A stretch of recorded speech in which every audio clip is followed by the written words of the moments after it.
grow up where the streetlights are broken and the future is broken with them. Money is a rumor here, and hope is a luxury nobody on your block can afford.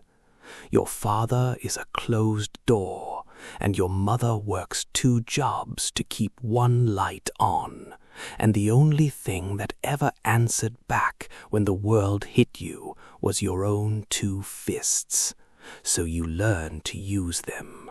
You fight in alleys and stairwells for respect, for lunch money, for the 10 seconds of being something other than powerless.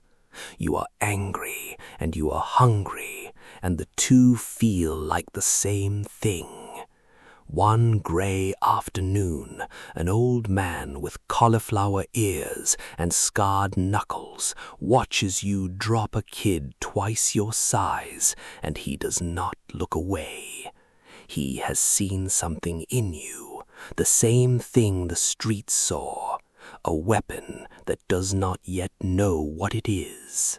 He owns a gym that smells of old leather, liniment, and 1,000 men's sweat soaked into the floorboards.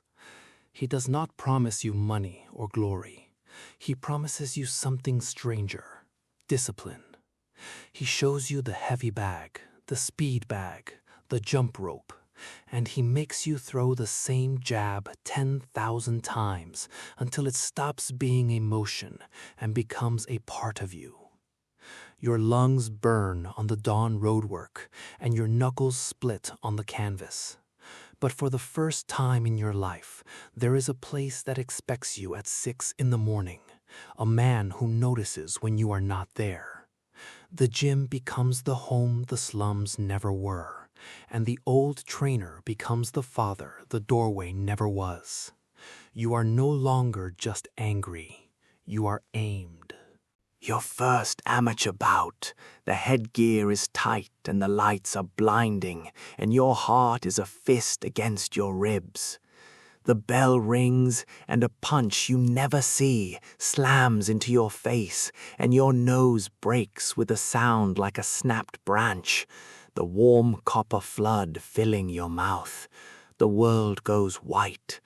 But somewhere under the panic, the 10,000 jabs remember themselves, and your hands start to move on their own.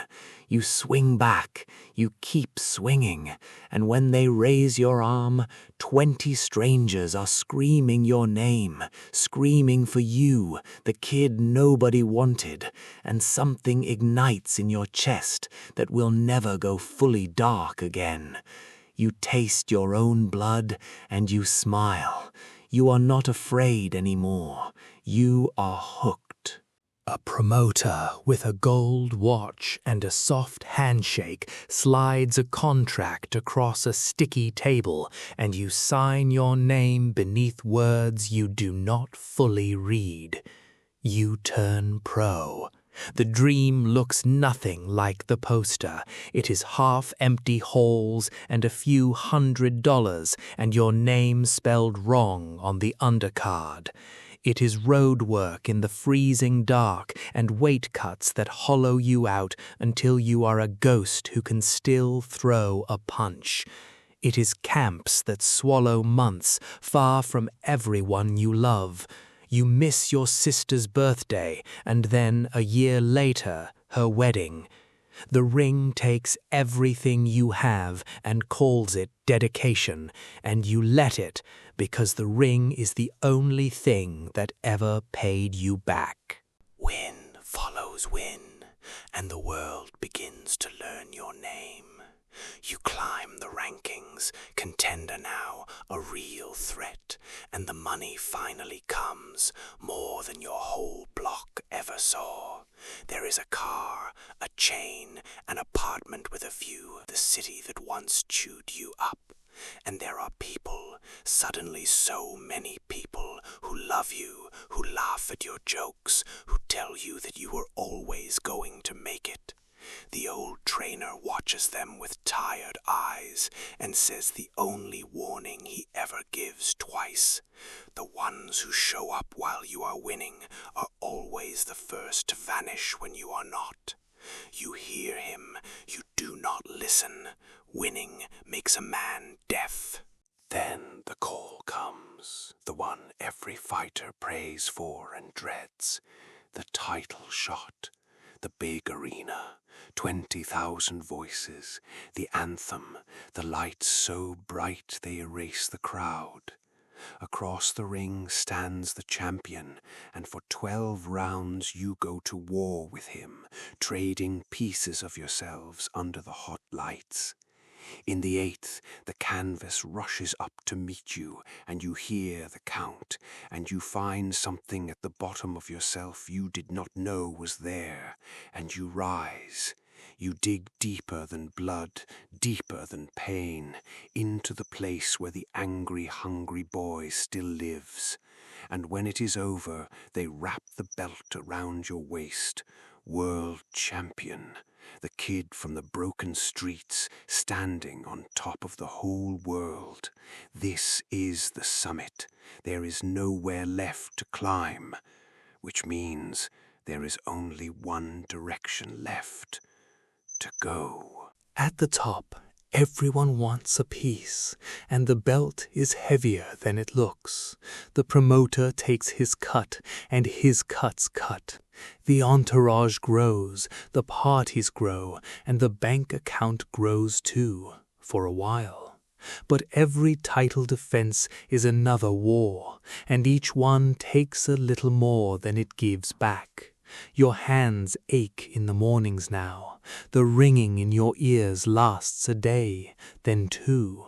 You are richer than the boy you were could have imagined, and emptier than he ever was, because at the bottom you had nothing but hope, and now you have everything but it. And all the while the body keeps a private ledger, written in damage, in a language you cannot read, the bill always coming due. It comes for every fighter, and it comes for you. One night you are a half-second slow, and a younger, hungrier man, a boy from some other broken block, takes your belt and your throne and your name in the headlines. The money you thought was endless is gone, spent and stolen and taxed and lent to friends who became strangers. The old trainer, the only father you ever had, passes in his sleep, and you bury the last person who ever told you the truth. And still you fight. You fight because the ring is the only place you were ever someone, the only language you ever truly spoke. Your hands tremble now, even outside the ropes. There are words the doctors said that you have never repeated to a living soul. There is one last fight, taken for a purse that will only just clear the debts, against a man half your age, with twice your future.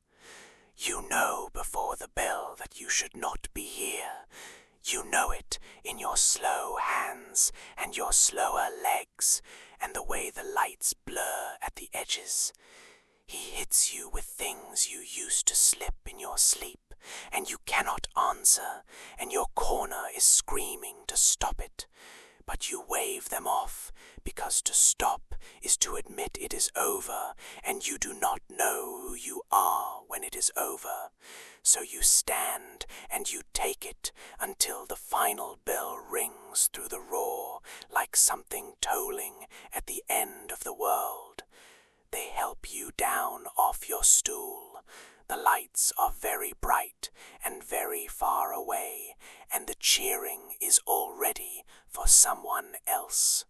In the end, you learn the cruelest truth of the sweet science. The ring never loved you. It does not love anyone. It only borrows you, burns you down to the wick, and hands you back to the world with shaking hands and a head full of bells that never quite stop ringing. The belt you bled for sits on another man's shoulder. The crowd that screamed your name has already learned a new one. And somewhere across the city, in a gym that smells of leather and old sweat, a skinny, hungry kid with broken streetlights behind him is hitting the heavy bag, throwing the same jab over and over, certain that his story will end differently. The bell rings, it always rings, and it is already calling the next one through the ropes.